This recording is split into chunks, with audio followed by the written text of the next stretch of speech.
my friends, it's me before Sia. Welcome to my channel. Thank you for being here.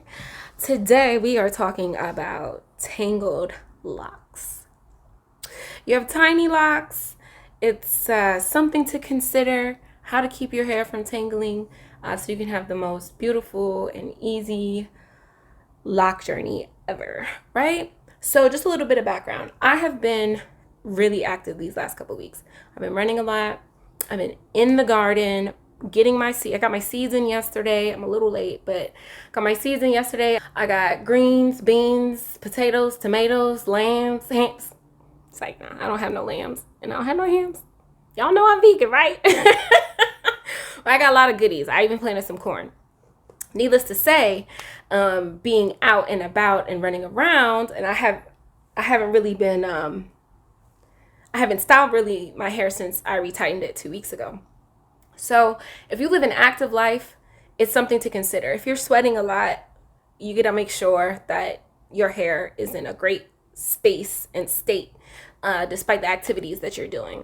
And I want to urge everybody to be as active as they would like to be. I don't want your hair to feel like it's a deterrent. So I just want to show you all how to keep your hair in the best state, free from tangles, tangle free, when you're living an active and outdoorsy, I guess, life. So when your locks are tiny and you're not constantly ensuring that you can run your hands through it, you may get some tangling. I personally have not had any tangling, and I'm gonna show you why. So I just finished a long run. My run keeper said I did over 6 miles. I thought I did 4, but hey, it must have been one of those days where the angel of air was just blowing through the locks and had me keeping it moving. And then after that, I went to the gym, so I could get some weights while I was doing my squats. So I want to show you what my hair looks like right after being really active. Oh, of course, and I came home and I ordered my seeds and everything. So I'm gonna take off my hat. You can see this is how I generally will do my hair if I'm running. It just keeps everything in place and it's cool. Only difficult problem is sometimes you end up sweating a lot under the cap. So sometimes I'll be running like this, right? So this is what my hair looks like right now. Okay. And it's still wet. It is, I don't know if y'all can tell, but my locks are still wet. My locks also need to be washed. And you can see, because of the humidity, what the ends of my locks look like. And if I'm in a really tropical place, even when my locks are stretched, my ends will curl way more than this. But you can kind of see what it's like when I'm ready for a wash, or if I just have been out and about and active, and that's it. And so my hair is ready to be washed. It is wet. I don't know if you can tell, my roots are wet. Normally, I won't wear a hat when I run. I'll literally part my hair in the middle and put it in two high ponytails, which look a lot better than what I'm showing you right now. This way, I don't sweat so much on the top of my head. The heat gets released. And with the part, I can feel that the wind moving through my hair. So that's what I'll usually do. Like if I have just washed and stretched my locks, I'll wear my hair in the 2. Right now, I know I need to wash my hair. And so I didn't really care. I just put on my cap and went going. So this is what my hair looks like when it's kind of damp from running and needing to be washed. So I just finished my hair. Marley wants to say hi. No, he doesn't want to say hi. You don't want to? No, he wants to beat me up. Marley, stop. Marley, I know you want to be in the video, Bubba. You're in the video. Okay. So I just finished my run. Let me show you how I ensure that my locks don't marry together. Okay. I literally just take my hand and I run it through it every single day. And I get into the roots. I get super in. And as you can see, I'm not running into any issues here. It's very easy. I'll show you the back. Okay, let's get a part here.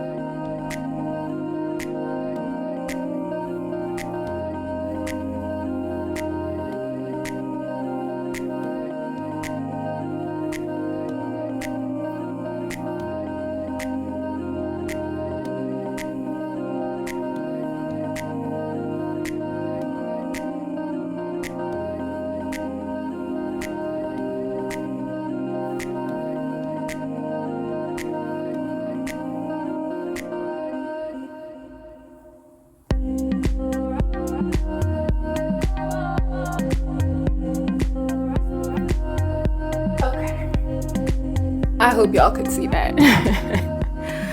So that is probably one of the easiest things you can do in order to ensure your locks are not tangling. Also, a lot of ladies do a lot of braid outs on shiny locks and they look really good. But here's the part.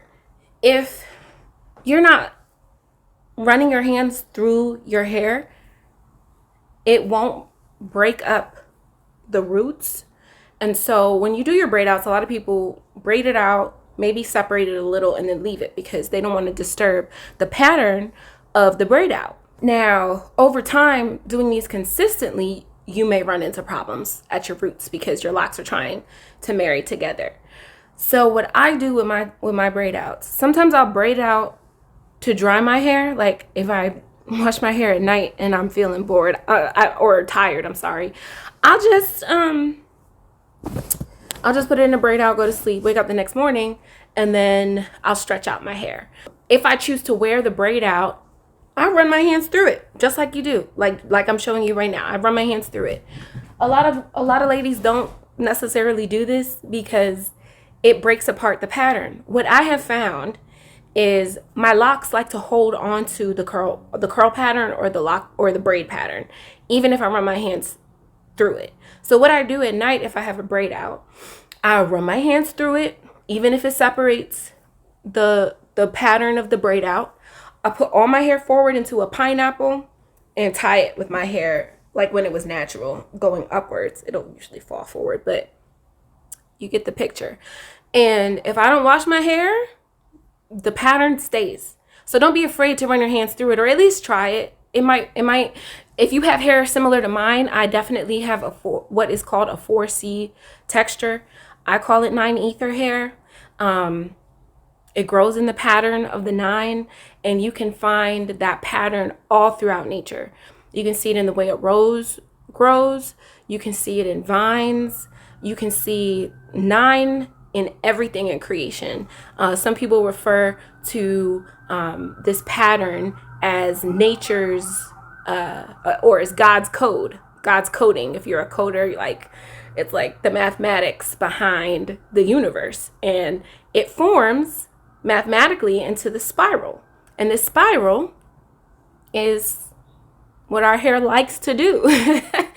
And so I have what folks will call 4C hair. And if your hair is similar to mine in the texture and the density, you may have similar results where you don't need to worry about running your hands through your hair if you have a braid out. It's like our hair has some sort of magical, I don't know, muscle memory or something, and it wants to hold on to these things. Yes, my hair is ready for a wash. When my hair is ready for a wash, it usually gets a little bit harder. My locks tend to be very soft. They're even soft now, and what I would consider them like the hardest they need to be. Let me see if you can hear if it's crunchy. Can you hear? That's about as much crunch as my hair has. when it's freshly washed and styled, it's so soft. Sometimes it feels like loose natural hair. I'm not gonna lie. The other thing you'll notice, you can see my ends are curling up, right? Because there's been a lot of humidity and a lot of moisture because of me and our beautiful Mother Earth running and sweating. But yeah, so my ends will curl up, but I keep my ends loose. So if I feel an end budding, or if I feel like it's getting hard at the ends, I will pick it out. I'll pick it out with sometimes it's just as easy as going like this. Other times I'll use a pin and just pick out the edges. I usually do this too whenever I'm retightening my hair. So I do my repairs and my retightens at the same time because it gives me a chance to focus on each individual lock. The best way to deal with tangles is to prevent them from even happening. So prevent your hair from tangling by just just finger combing. And it's kind of relaxing. Oh, the other thing I wanted to mention is when you're running your hands through your hair and you know that maybe it's time for a wash, or there may be some resistance when you're running your hand through, like this, like there's a little resistance at the ends. Take your time. Take your time and sort through them. Don't just, rake through it. Take your time until you get to the point where you can just run your hands through your hair evenly, easily. So I hope this was really helpful. I'm going to go wash my hair now, and I might go out this weekend. So if I do, I will show you the whole process of how I go from hair needing to be washed and then freshly washed hair. You can see some of the shrinkage from now and when I'm going to do my hair. That is because I have been, there's some shrinkage from the amount of moisture. So there's definitely a little bit of a difference, but it's cool. Like I said, I love it. Like, look at the texture. Like, I love the texture of the way the locks look at every phase, whether they need to be washed or they're freshly retied, or I have a fresh style. It just, all versions of my hair I really, really, I love. So it's been like this for the last couple weeks, and I'm going to go ahead and wash and condition and style it. So I love you guys. Make sure you leave a like if this was helpful. Share it with a friend who might be dealing with tangles in their locks, and of course leave a comment if you're feeling for it. And I just want to tell y'all, I love you. I am sending the most beautiful affirmations to you all with your hair, with its growth, with its health, and keep up loving yourself and loving your hair as it grows from your beautiful head. It is a gift. They are your antennas, and they're your crown. So stay up, my lovelies. Bliss up. Bye.